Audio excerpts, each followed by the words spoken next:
demander de préciser ce que pour vous est exactement l'amour. Car on peut, je comprends très bien que vous ayez été l'ennemi du mariage en raison de votre antiféminisme. Certains prétendent même... Mais non, c'est pas l'antiféminisme, ma liberté. Mais enfin, les deux s'ajoutent. Non. Le désir de la liberté, comme mon père à 18 et le désir de ne pas lier votre vie à un être que vous n'appréciez pas. N'importe quel autre. Je veux être seul. Quand mon père voulait me faire épouser Georgette parce qu'elle avait 15 000 francs qui paraissaient à ses yeux être seul, je lui dis quand l'argent sera dépensé, je serai embarrassé, je veux être seul. N'est-ce pas? Il n'y a qu'une chose qui m'a conduit dans ma vie, mon travail. Là. Et jamais je n'ai sacrifié mon travail à une amourette. Jamais. Même, j'ai eu de passion dans ma vie. Même à la passion, jamais. Quand il y avait une chronique à écrire, tout le reste, c'était le corps. Vous venez de parler de passion. Oui. De passion physique. Oui, justement, voulez-vous m'expliquer ce que représente pour vous la passion, l'amour, ce qu'il est et ce qu'il n'est pas? Et vous avez écrit dans votre plaquette intitulée Amour, deux pages d'ailleurs qui introduisent cette plaquette, dans lesquelles vous avez très bien résumé cette appréciation de l'amour. Voulez-vous nous les lire, ces pages? Ouais. Ça fera plaisir aux gens qui sont sentimentaux, ce qui est la dernière des âneries. Sentiment. L'amour, c'est le physique. C'est l'attrait charnel. C'est le plaisir reçu et donné. C'est la jouissance réciproque. C'est la réunion de deux êtres sexuellement faits l'un pour l'autre. Hein? Sexuellement faits l'un pour l'autre. J'ai bien entendu. Oui, voilà.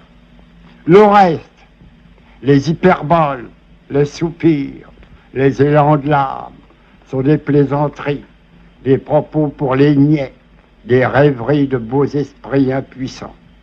La passion, c'est le feu que met en nous ce plaisir. Le sentiment, c'est l'attachement à ce plaisir et comme qui en dirait la gratitude, si ce mot pouvait s'employer en amour. La jalousie, les déchirements, jusqu'au meurtre qui en découle quelquefois, c'est le physique. C'est la représentation de l'être auquel on tient pour son plaisir, donnant ce plaisir à un autre. Une maîtresse qui meurt, on peut la regretter, on n'est pas jaloux. Une maîtresse qui vous quitterait pour entrer au couvent, on pourrait être désolé, on ne serait pas jaloux. Regardez un ménage, le mari de beaucoup plus âgé que la femme, celle-ci à l'âge auquel les rêveries se réveillent. Celui-là finit, et plus rien comme mari honoraire. Il est à 100 lieues de la jalousie.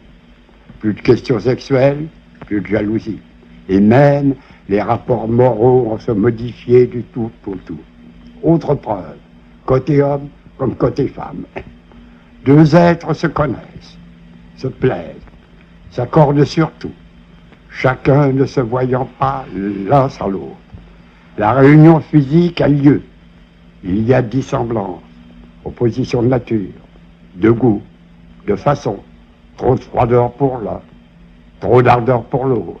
Le premier déçu, le second choqué, le détail le plus insignifiant, physique ou sensuel, c'est fini.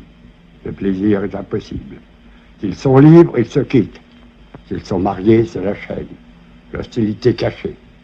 Deux êtres peuvent avoir pour les éloigner, les faire différents moralement, mettre entre eux le plus profond des accords, tous les motifs extérieurs. Vous les voyez attachés l'un à l'autre, incapables de rompre, ne se quittant que pour se reprendre, parce que chacun a dans l'autre son partenaire pour le plaisir, dont il ne saurait se passer, ni voir à un autre ou à une autre.